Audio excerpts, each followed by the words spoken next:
بسم اللہ الرحمن الرحیم۔ مولا امام تقی علیہ السلام کا علم اور ان کی جو ہے دانش۔ ایک مرتبہ گلی میں بچے کھیل رہے تھے تو مولا امام تقی اس گلی کے گوشے میں بیٹھے ہوئے تھے، تو اتنے میں اعلان ہوا کہ عن قریب اس گلی سے تھوڑی دیر میں بادشاہ جو وقت کا ہے وہ گزرنے والا ہے۔ تو جیسے ہی بچوں نے سنا کہ بادشاہ اس گلی سے گزرنے والا ہے، سارے بچے بڑے اپنے اپنے گھروں میں بھاگ گئے، ادھر ادھر چھپ گئے کہ بادشاہ ہمیں نہ دیکھ لے، پکڑ نہ لے۔ تو مولا امام تقی علیہ السلام بچے تھے، وہ بیٹھے رہے گلی میں، یعنی انہوں نے گلی خالی نہیں کی۔ اتنے میں بادشاہ آیا، سپاہیوں نے دیکھا ایک بچہ بیٹھا ہوا، باقی سارے چلے گئے گلی کو چھوڑ کے۔ تو سپاہیوں نے پکڑا، بادشاہ کے پاس لے گئے، بادشاہ کو کہا کہ اس پہ آپ کا نام سننے کا کوئی اثر نہیں ہوا، یہ نہیں گیا گلی کو چھوڑ کے، یہ بچہ بیٹھا رہا اس گلی میں۔ تو بادشاہ نے کہا تم کیوں نہیں بھاگے باقی بچوں کی طرح؟ تو امام نے منطقی ایک دو جواب دیا۔ امام نے کہا دیکھو بھائی، اتنی وسیع گلی ہے تو میرا بیٹھنا بادشاہ کے گزرنے میں کوئی معنی نہیں تھا، اتنی وسیع گلی ہے بادشاہ گزر کے جا سکتا تھا، اس کے علاوہ میں نے کوئی جرم بھی نہیں کیا کہ میں بادشاہ کے نام سے ڈروں۔ تو بادشاہ کہتا ہے کہ باقی بچے کھیل رہے تھے، آپ نہیں کھیل رہے تھے ان بچوں کے ساتھ؟ تو امام نے کہا ہم اس دنیا میں کھیلنے کے لیے نہیں آتے، ہم اس دنیا کو علمی بحران سے نکالنے کے لیے آتے ہیں۔ بس یہ سنا، بادشاہ چلا گیا۔ کہاں جا رہا تھا؟ شکار کرنے کے لیے۔ شکار کیا، شکار کر کے واپس آیا، دیکھا بچہ بیٹھا ہوا ہے، یعنی مولا امام تقی علیہ السلام اس گلی میں بیٹھے ہوئے ہیں۔ تو امام کو بلایا بادشاہ نے، اپنی مٹھی بند کی، کہا کہ آپ نے کہا کہ ہم اس دنیا کو علمی بحران سے نجات دینے آئے ہیں، علم کے چشموں کو جو ہے وہ لوگوں تک پہنچانے کے لیے آئے ہیں، تو یہ بتائیں میری مٹھی میں بند کیا ہے؟ تو امام مسکرائے، مسکرا کے فرماتے ہیں کہ دنیا کے بادشاہ بھی بڑے عجیب ہوتے ہیں، صبح صبح اپنے قافلے اپنے لشکر کے ساتھ شکار کرنے کے لیے جاتے ہیں، ایک جگہ پہ جا کے اپنے سکھائے ہوئے باز کو شکار کے لیے آزاد کرتے ہیں، وہ باز سمندر میں جا کے مچھلی کا ایک بچہ پکڑ کے بادشاہ کے پاس لے کے آتا ہے، پھر وہ بادشاہ اس مچھلی کے بچے کو اپنی مٹھی میں بند کر کے اماموں کا امتحان لیتے ہیں اور پوچھتے ہیں بتاؤ ہماری مٹھی میں کیا ہے۔ اسی طرح امام تقی علیہ السلام کا ایک مشہور و معروف مناظرہ ہے کہ جو مامون رشید کے دربار میں ہوا تھا۔ ان دنوں امام علی مقام کا جو سن تھا، سن ظاہری، وہ 9 سال تھا۔ امام علی مقام کو مامون رشید نے خط لکھا، بغداد میں بلوایا۔ جیسے ہی امام علی مقام بغداد پہنچے تو مامون نے اپنی بیٹی ام الفضل کا نکاح جو ہے وہ امام کے ساتھ کرنے کی پیشکش کی۔ تو بنو عباس کو پتہ چلا اس چیز کا کہ مامون رشید جو ہے اپنی بیٹی کا نکاح جو ہے مولا امام تقی سے کرنا چاہ رہا ہے۔ تو انہوں نے احتجاج کیا اور پوچھا کہ اے خلیفہ تم کیوں اپنی بیٹی کا نکاح جو ہے محمد تقی سے کرنا چاہتے ہو؟ تو مامون نے کہا کہ اس وجہ سے کیونکہ یہ خاندان پیغمبر سے ہیں، اور اس کے بعد جو ہے ان کے پاس علم و دانش کے وہ چراغ اور وہ چشمے ہیں کہ ویسا علم جو ہے میں نے اپنی زندگی میں نہیں دیکھا، یعنی بہت زیادہ مولا امام تقی کے علم سے متاثر تھا اور باقی ائمہ معصومین علیہ السلام کے علوم سے جو ہے یہ متاثر تھا۔ تو لوگوں نے کہا، بنو عباس کے جو باقی کے لوگ تھے انہوں نے کہا کہ اچھا اتنا ہی علم ہے تو ہم امام کا مناظرہ کروانا چاہتے ہیں، تو ہم آپ کو بتائیں گے، دکھائیں گے کہ اتنا زیادہ علم نہیں ہے امام تقی کے پاس۔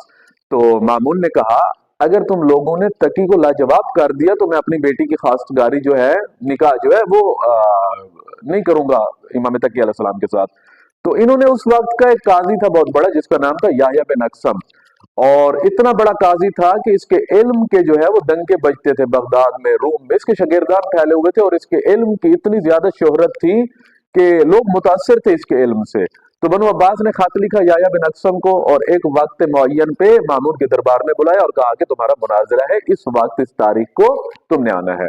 تو اب وقت رکھا گیا، ڈیٹ معین کی گئی، اس وقت کو جو ہے اس دن لوگوں کا ہجوم جمع غفیر جو ہے وہ اکٹھا ہو گیا مامون رشید کے دربار میں، دربار بھرا ہوا، گلیاں چھتیں بھری ہوئی کہ آج دیکھیں گے مناظرہ ہوگا۔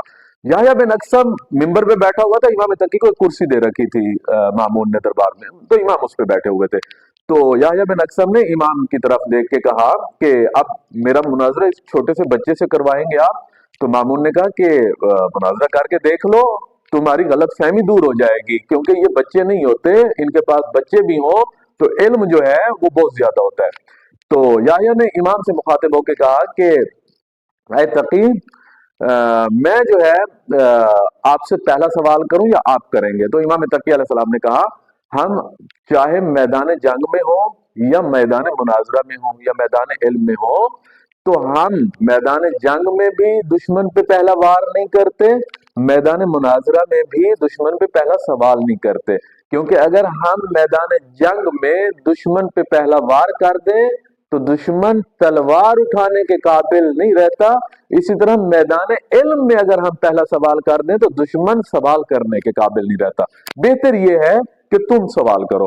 تو یحییٰ بن اکثر نے اپنی طرف سے ایک سوال سوچ رکھا تھا، اس کو پتا تھا کہ اس نے سوچا تھا کہ نماز روزے کے تو ہر روز جو ہے وہ مسائل پڑھنے والے اور سیکھنے والے ہوتے ہیں، تو اس نے ایک حج کے حوالے سے جو ہے ایک سوال سوچ رکھا تھا۔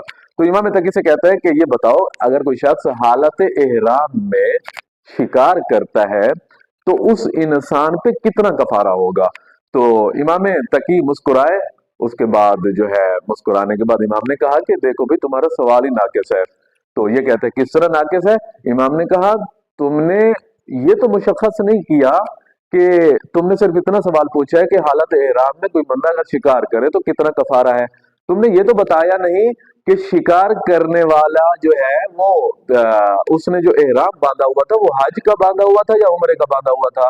امام نے کہا اگر تم نے یہ بھی واضح کر دیا تب بھی تمہارا سوال ناقص ہے۔ اس نے کہا وہ کیسے؟ امام نے کہا پھر بھی تم نے یہ نہیں بتایا کہ شکار کرنے والے نے حرم کی حدود کے اندر شکار کیا یا حدود سے باہر شکار کیا۔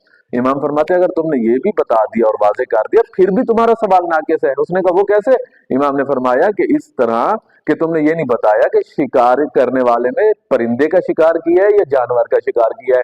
اگر تم نے یہ بھی مشخص کر دیا، واضح کر دیا، پھر بھی سوال ناقص، تم نے پھر بھی یہ چیز نہیں بتائی کہ اس نے بڑے پرندے یا جانور کا شکار کیا ہے یا چھوٹے پرندے یا جانور کا شکار کیا۔ اگر یہ بھی تم نے بتا دیا اور واضح کر دیا پھر بھی تمہارا سوال ناقص ہے۔ شکار کرنے والا جو ہے کسی کا غلام تھا یا آزاد تھا؟ اگر یہ بھی واضح کر دیا سوال پھر بھی ناقص ہے کہ شکار کرنے والا اس کا پیشہ شکار کرنا تھا یا کبھی کبھی شکار کرتا تھا۔ اس طرح کر کے امام عالی مقام نے 25 سے 26 سوال اس کے سوال کے بنائے۔ اس کے سوال کے بنانے کے بعد 5 منٹ سے بھی پہلے امام نے مناظرہ ختم کر دیا، اس کو لاجواب کر دیا۔ لوگ معمول نے سمجھا ہوا تھا سارا دن مناظرہ چلے گا، سارا دن جو ہے ہم دیکھیں گے اس چیز کو۔ لوگوں نے جب دیکھا امام نے جو ہے مناظرہ ہی ختم کر دیا ہے، یعنی لوگوں کو یہ یقین ہو گیا تھا کہ جس بندے کو سوال کرنا نہیں آ رہا وہ بندہ جو ہے کس طرح سے امام سے سوال کر سکتا ہے۔ تو اب دربار خالی ہونے لگا تھا، یعنی دربار سے لوگ جانے لگے تھے باہر۔ تو مامون نے کہا کہ یہ کیا ہوا؟ میں سوچ کے کیا آیا تھا، یہ تو اتنا جلدی مناظرہ ختم ہو گیا۔ تو جلدی امام تقی سے کہتے ہیں کہ اب آپ کوئی سوال کریں اس سے۔ تو امام نے فرمایا کہ میں سوال کروں گا، مجھے پتہ ہے اس کو جواب نہیں آنا۔ تو امام نے سوال کیا، امام نے کہا یہ بتاؤ کہ ایک شخص نے ایک عورت کی طرف سورج کے طلوع ہونے سے پہلے نگاہ کی، وہ عورت اس مرد پہ حرام تھی اور نگاہ کرنا بھی حرام تھا۔ سورج طلوع ہونے کے بعد وہ عورت اس مرد پہ حلال ہو گئی، نگاہ کرنا بھی حلال۔ ظہر کے وقت وہ عورت پھر سے اس مرد پہ حرام ہو گئی، عصر کے وقت پھر سے وہ عورت حلال ہو گئی اور نگاہ کرنا بھی حلال۔ اس کے بعد آ گئی مغرب کے وقت وہ عورت پھر سے حرام ہو گئی اس مرد پہ، عشاء کے وقت حلال ہو گئی، آدھی رات کے وقت جو ہے اس پہ حرام، اور صبح کے وقت پھر سے حلال ہوگی۔ بتاؤ یہ مرد کون ہے اور عورت کون ہے؟ تو مجمع میں خاموشی ہو گئی۔ مامون رشید جو ہے یحییٰ بن اکثر کی طرف دیکھے جا رہا تھا، سارے لوگ جو ہے جواب کے منتظر تھے۔